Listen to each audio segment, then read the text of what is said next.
The Dragon Squat is more about organization and mobility than it is a strength endeavor. And because so many joints are at uncomplementary angles, it's hard to give good general advice.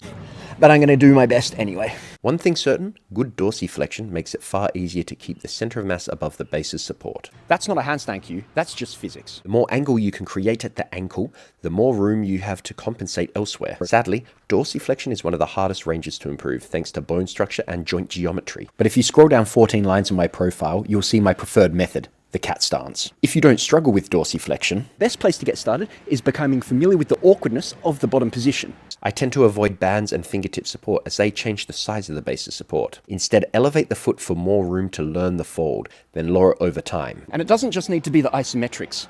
Local motion patterns are solid for building exposure too.